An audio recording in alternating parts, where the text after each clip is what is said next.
책 읽을 시간도 없고 기도할 시간도 없고 주님과 함께 할 시간도 없죠. 다윗도 그랬어요. 다윗이 이뤄냈습니다. 그렇게 주님과 삶 속에서 한순간도 놓지 않고 동행했다고요. 그러니 쓰임받을 수 있었던 겁니다.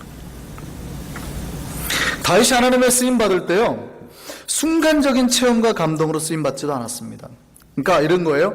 아, 주님이 나를 보내시는구나 하고 나간 거 아니에요. 다윗이 골리앗하고 싸울 때, 아, 하나님이 나를 보내시는구나 하고 나간 게 아니라, 다윗이 골리앗과 싸운 이야기는 예수 믿는 사람이라면 다 알죠. 다 들어보셨을 겁니다. 혹 여기에 그런 표정으로 여러분처럼 이렇게 처음 들어보신 표정으로 앉아 계시면 제가 굉장히 불안해지거든요. 혹 만약에 여러분이 여기 계신 분들께서 이 이야기를 처음 들었다, 다윗과 골리앗 싸움 이야기를 처음 들었다 하시는 분들은 여기 건물 들어오실 때 여인숙인 줄 알고 잘못 들어오셨거나 공장인 줄 알고 일하러 오셨다가 잘못 오셔가지고 지금 앉아 계시는 거예요. 다 들어보셨죠? 이 이야기는 다 합니다. 여러분 신앙생활하면 정말 수백 번도 설교를 더 들으셨을 이야기예요. 그런데 다윗이 골리앗하고 싸우러 나갈 때 순간적인 그 기계?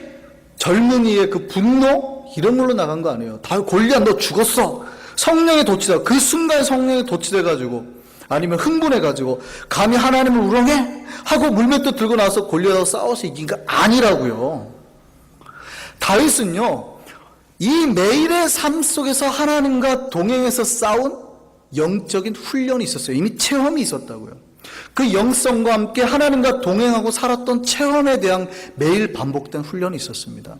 그 경험을 가지고 나간 거예요. 단순히 그냥 골리앗 싸울 때 너 기다려봐, 이 젊은 애가 뭐 갖고 무섭지도, 무서운 정말 하룻강아지죠. 그러고 나가요. 그런 거 아니라고요. 이미 다윗은 하나님과의 매일의 반복된 체험 속에서 쌓인 훈련이 있었어요. 그 능력이 있었어요. 그럼 어떻게 알아요? 사무엘상 우리 17장 34절부터 한번 보시죠. 다윗이 사울에게 말합니다. 제가 나 싸우러 나가겠습니다. 그렇게 말을 합니다. 근데 뭐라고 말해요? 그때 주의 종이 자기를 말하는 거죠. 아버지의 양을 지킬 때에 사자나 곰이 와서 양떼에게 새끼를 물어가면 내가 따라가서 그것을 치고 그 입에서 새끼를 건져내었고 그것이 일어나 나를 해하고자 하면 내가 그 수염을 잡고 그것을 쳐 죽였나이다. 주의 종이 사자와 곰도 쳤은즉 살아계신 하나님의 군대를 모욕한 이 할례 받지 않은 블레셋 사람이리이까.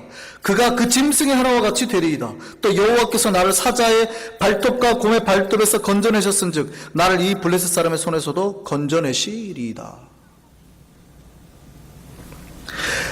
다윗이 골리앗하고 싸우러 나갈 때 그냥 나간 거 아니에요. 흥분해가지고 나간 거 아니라고요. 이미 하나님과 동행해서 싸웠던 그 수많은 전적이 있다고요. 이 비슷한 싸움을 많이 해봤습니다. 뭐하고도 싸워봤다고요? 사자하고 곰하고도 싸워봤다는 거예요. 그 목동들이 들은 지팡이와 막대기에서 그 막대기가 뭔지 아세요? 지팡이는 양을 칠 때 쓰는 거고요. 막대기는 양쪽 끝이 뾰족해가지고 창같이 생긴 거예요. 이걸 들고 맹수들하고 싸우는 겁니다. 다윗이 싸워서 이긴 경험이 있다고요, 없다고요? 있다고요. 내가 사자하고 곰하고도 싸워서 이겼는데 하나님을 모욕한 저 사람일까요? 사자하고 곰에서도 나를 건져주신 하나님이, 나를 지켜주셨던 그 안위하신 하나님이 내가 항상 경험되었습니다. 지금도 나와 함께 하시는데 저 사람도 분명히, 저 사람하고 싸울 때도 하나님이 분명히 나를 지켜주실 것이고 저 골리앗도 내가 지금까지 하나님과 동행해서 싸웠던 저 맹수들처럼 죽게 될 겁니다. 단순히 공명심에서 나간 게 아니라 하나님과 그동안 함께해서 싸워서 승리했던 수많은 경험이, 영적인 경험이 다윗에게 있었던 겁니다. 그러니까 수많은 실전 경험이 있었던 거예요. 이 실전처럼 연습해서 싸워서 훈련한 그 능력이 다윗에게 있었던 겁니다. 그러니 그런 목숨 내건 싸움에서 하나님 자기가 살렸다는 경험이 있으니 이 싸움에 담대히 나아가는 겁니다. 그런 체험이 자기에게 있으니까 저런 골리앗 좀 하는 거라고요. 단순히 한순간의 흥분과 공명심으로 나아간 게 아니라는 겁니다. 또한 아무런 훈련 없이 단순히 성령에 취해 나간 게 아니라는 거 알려주는 사건이요. 다윗이 물맷돌을 주우러 가잖아요. 몇 개를 주었어요? 5개를 주었다고요. 어떤 분들은 이 5개가 골리앗 말고 골리앗 형제가 또 있었다, 뭐 동료가 있었다, 저 5을 다 잡으려고 갔다. 그런데 좀 오버한 해석 같고요. 5개를 주우러 갔다는 거는 평상시에 자기가 물맷돌을 돌려서 그 물매를 잘 쓰는 거예요. 그러니까 믿음을 가지고 하나님께서 그 순간 성령에 취해서 믿음을 가지고 나가면 몇 개만 가져가면 돼요? 1개만 가져가면 돼요. 하나님이 이기게 하실 거니까. 근데 다윗은 뭐예요? 수없이 싸워봤거든요. 사자하고 곰하고. 1개로 돼요?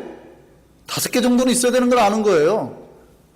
5개가 넘어가면 뭐가 안 되냐면 나중에 물매를 쓰는 법을 알려드릴게요. 물매를 쓰면은 5개 이상을 쓰기가 쉽지 않습니다. 사실은 3개 이상도 쓰기 쉽지 않아요. 이게 사실은 첫 번째, 두 번째 놓치면 당하는 게 물매예요. 물매라는 그 무기가, 기구가. 그래서 많이 가져갈 필요는 없습니다. 뭐 10개, 20개 가져가면 더 좋잖아요. 근데 그러기는 쉽지 않습니다. 이걸 한번 던지고 나면 장착하는 시간이 걸려가지고 5개 딱 들고 간 겁니다. 그러니까 믿음으로라는 게 보다는 훈련의 역사, 그 모습이에요. 이게 다윗이. 그동안에 이 물매를 많이 써본 다윗의 모습이라고요. 이거를 가지고 싸운 겁니다. 하나님께서 막연히 이기게 해주시겠지라는 믿음이 아니라 하나님께서 그동안 나와 함께 싸웠던 수많은 실전의 경험을 통해서 5개를 취하는 겁니다. 그리고 이 물매를 통해서 골리앗을 쓰러뜨리게 되는 겁니다. 또한 다윗이 철저하게 훈련된 자라는 걸 알려주는 구절이 있죠. 우리가 물매로 골리앗을 쓰러뜨렸다 그러면 고개를 갸웃합니다. 당시 골리앗을 묘사한 걸 보면요, 키가 2m 93입니다. 근 3m에 달하는 사람이에요. 사울이 말하기를 쟤는 어려서부터 용사로 유명한 자라고 말할 정도니까 이 전쟁에 이골이 난 사람이거든요. 머리에는 노투구도 썼고요, 몸에도 57kg에 달하는 갑옷을 입었고요, 다리에도 다 몸을 그런 갑옷으로 커버한 사람이에요. 또 단창을 맸는데 창 날만 7kg 정도 되는 정도의 무게예요. 엄청난 장수죠. 허리에도 칼을 차고 있었고요. 이런 장수하고 다윗이 비교가 됩니까? 당시에 그 다윗의 나이를 추정을 해보면요, 당시에 그 이스라엘의 징병이 될 수 있는, 전쟁에 나갈 때 징병되는 나이가 20세입니다. 근데 다윗은 형제가 몇 명 있어요? 다윗이 몇째예요? 형제 중에서 8째 중에서 막내거든요. 8형제 중에서 막내예요. 근데 몇 명까지만 형제 중에서 차출이 됐냐면 3명까지만 차출이 돼서 나갔어요. 그러니까 자기 위로도 지금 몇 명이 더 남아있는 거예요? 4명이 더 남아있는 거죠. 그러니까 대충 연년생으로 나갔다고만 쳐도 다윗의 나이가 15세가 안 되는 겁니다. 소년인 거예요. 그런데 이 소년에 불과한 다윗이 오직 뭐 만들고 나가요? 물매하고 막대기 만들고 가는 거예요. 그래서 막대기는 아까 말씀드렸죠? 양쪽 끝이 뾰족한 짐승을 물리칠 때 썼던, 자기가 평상시에 잘 썼던 창과 같은 겁니다. 사자와 곰을 쫓아낼 때 썼던. 그리고 이걸 들고 가니까 골리앗이 웃길까요, 안 웃길까요? 웃기지요. 아무리 봐도 자기가 봐도 웃기죠. 지금까지 이 전쟁에 이골이 난 장수가 보기에는 웃기죠. 더 큰 장수가 나와서 자기가 싸우자 그래도 자기는 하나도 겁이 안 날 건데, 어린 놈이 자기와 싸웠다 들고 나오는 게 물매 하나에 막대기 하나 들고 나온다, 스틱 하나 들고 나온다는 거예요. 웃기죠. 그래서 히브리에 이렇게 오늘 본문 43절에 보면 이렇게 되어 있습니다. 골리앗이 다윗을 업신여기는데요, 네가 나를 개로 여기고 막대기를 가지고 나왔느냐. 히브리 원어에는 정확하게 이렇게 되어 있어요. 이 표현이 좀 리얼하게 표현되어 있거든요. 히브리 원어에 보면 이렇게 되어 있습니다. 야, 내가 개냐?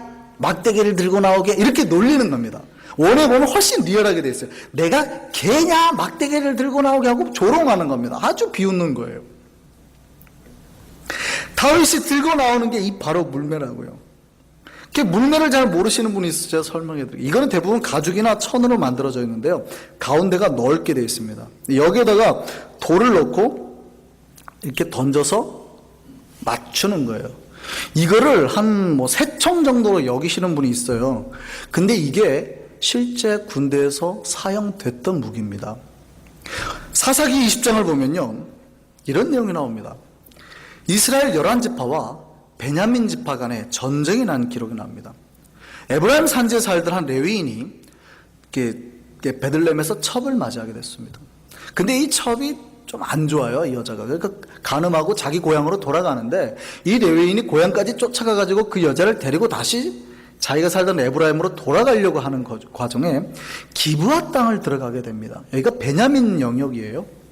그런데 여기서 하룻밤을 유숙하는데 그 성읍에 사는 불량배들에게 그 여자가 그 윤간을 당하고 거기서 살해당하게 됩니다. 그러니까 이 레위인이 화가 나가지고 그 여인을 데려가가지고 몸을 다 토막을 내가지고 12지파에 다 보내버립니다. 나머지 11지파에.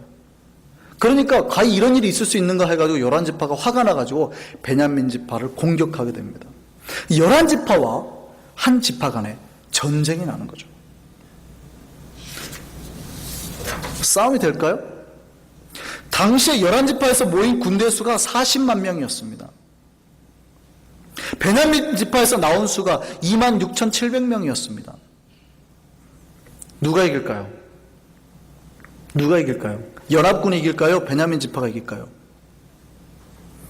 비교가 안 되죠. 20대 1의 싸움이에요. 비교가 안 되죠. 근데 첫 싸움에서 베냐민 지파가 이겨버립니다. 베냐민 지파가 첫 싸움에서요, 연합군 22,000명을 죽입니다. 그 다음날 싸움에 붙었어요. 누가 이길까요? 첫날 싸움에서 우리가 전쟁을 그 작전을 전략 전술을 안 짜고 우리가 너무 인해 전술로만 갔나 보다 하고 나오지 않았겠어요? 다시 결심을 하고 나왔겠죠. 누가 이겼을까요? 또 베냐민 지파가 이겨버립니다. 둘째 날 죽인 사람이 연합군 18,000명을 죽여요. 철저한 베냐민 지파의 승리였습니다. 물론 결국엔 베냐민 지파가 져요. 근데 계속해서 이렇게 1차전, 2차전을 승리를 갔던 이유가 뭘까요? 사사기 20장 2절에 보면 11지파의 군대는 모두 칼을 든 보병이었대요. 모두 칼을 든 보병이었대요. 그런데 베냐민 지파에는 특수부대가 있었습니다. 그러니까 이들 전쟁에서 싸워서 이길 만한 특수부대가 있었어요. 그게 모두 왼손잡이였는데 이들이 물맷돌 부대였습니다. 사사기 다음에 이제 사무엘상에 나오니까 이미 그 전세대부터 잘 사용된 무기였다는 뜻이에요. 보통 왼손잡이들이 이스라엘에서는 좀 아웃사이더예요. 주류로 못 들어오거든요. 근데 베냐민 지파는 그들을 받아줬습니다.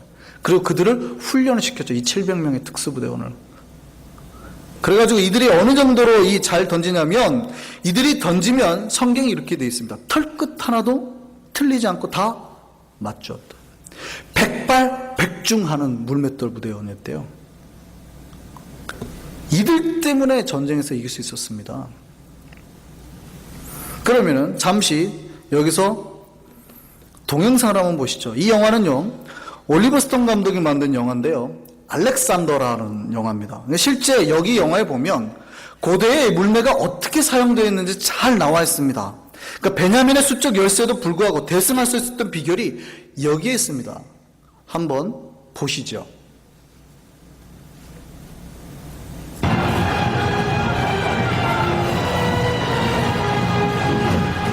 보이세요? 앞에 뛰어나오죠. 갑자기 사람이 물매 던지면서 저렇게 맞추는 겁니다. 뒤에 숨어 있다가 저 보이세요? 말 타고 있는 사람 던지는 거 보이세요? 잡는 거?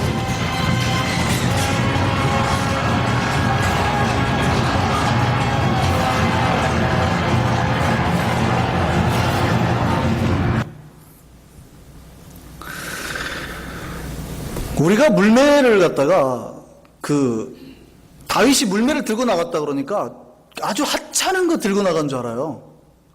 다윗이 사자나 곰을 잡았다 그러니까 전혀